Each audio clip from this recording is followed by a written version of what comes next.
Didn't see you there. Just over here playing some Mortal Shell 2. You want to talk about it? Come on, let's take a look.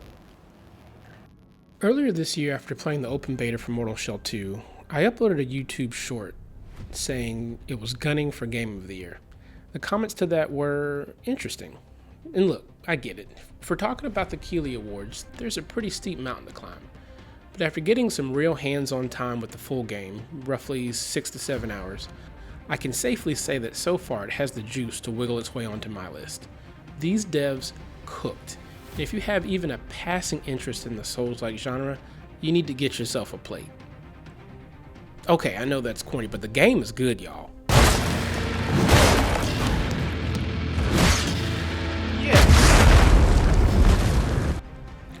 The combat is awesome, it's brutal, it's in your face, it's loud, it's bloody.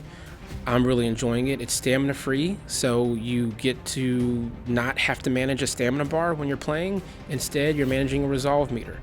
It's still a really good balance because the resolve meter is used to manage your ammo for your sidearm and for managing the special abilities for your shells, like Proxima's Biosampler, which is also really cool to use.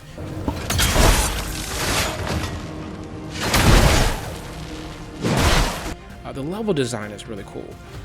It feels like it's going to be maybe a little controversial to say, but it feels like playing Elden Ring again. The map is a decent size, and it's littered with POIs and things to find. Whenever I load into the game, I'm having trouble trying to decide which direction I even want to go in. Not because I don't know where to go, but because there's so many things I want to explore and so many things I want to go after. There's a shell over here, or there's a new weapon or sidearm over here. It all is fun, and all of it is an invitation to go get lost and find some crazy shit. I love it. The shell system and the way you level up feels fresh and free. I like the freedom of it. The weird thing about it is that when you level up, your normal level up through using Gloom, you don't pick attributes or things like that for points to go into. Instead, when you level up, attributes rise naturally based on your level. They're predetermined. But you also get a set of shell points, which you can then use to dump into your shell that enhances your abilities, reduces cooldowns, makes certain abilities use less resolve, things like that. The cool thing about that is that you can refund those points at any time that you want. So you can really sort of mix and match your build to whatever situation you're facing. And keep in mind, I've only found one shell so far and like 2 sidearm weapons. And I'm already seeing how that, along with some of the cool itemization, can really transform and let you give you some real dynamic builds to play around with. On the itemization front, it's pretty neat. You find different items. Those items have different active and passive buffs, and those active and passive buffs are activated based off of what slot you have them equipped in. You either have an active slot or a passive slot. The more of that item you find in the world, it gives that item the chance to level up, and it can increase the active buff, let you use it more, or it can increase the passive buff if it's in your passive slot. Again, that's just another way to sort of add to your build crafting. The real kind of knob to turn is on tar stones. And tar stones are like, I don't know, just crazy ways to shape your build. Say, you can do things like affix them to like your melee weapon to perform specific types of light or heavy attacks, or infuse it to your sidearm to do things like afflict some sort of burn property. Overall, it feels really good. It feels like at any given time I can make the build my own and kind of forge my own play style.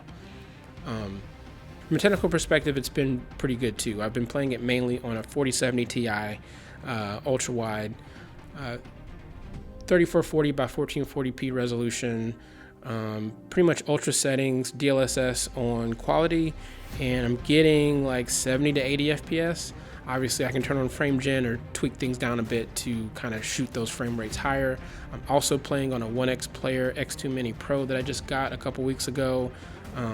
And that thing's a beast. So like I'm able to get, you know, well over 100 FPS if I turn on frame gen, and even without it, if I push the wattage up, it does pretty well, like pretty solid 70-80 FPS at medium or high settings. So and yeah, there is just a little bit of jankiness. Sometimes like finishers, the animation doesn't quite make contact with the enemies, depending on like if there's other enemies in the way. Super awkward to look at when it happens.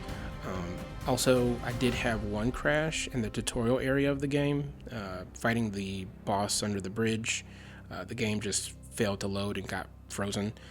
Hopefully that stuff gets patched out, but there's nothing that's really deterring me from enjoying the game, but just beware that, you know, there is a little bit of jank on launch day. I'm really enjoying it. I can't wait to get back to it and play more, and honestly, like I said in the opener, it's on my list. Like, it's so good. I haven't had this feeling since I was knee-deep in Mina the Hollower. I just can't wait to play more. This is what you were hatched for.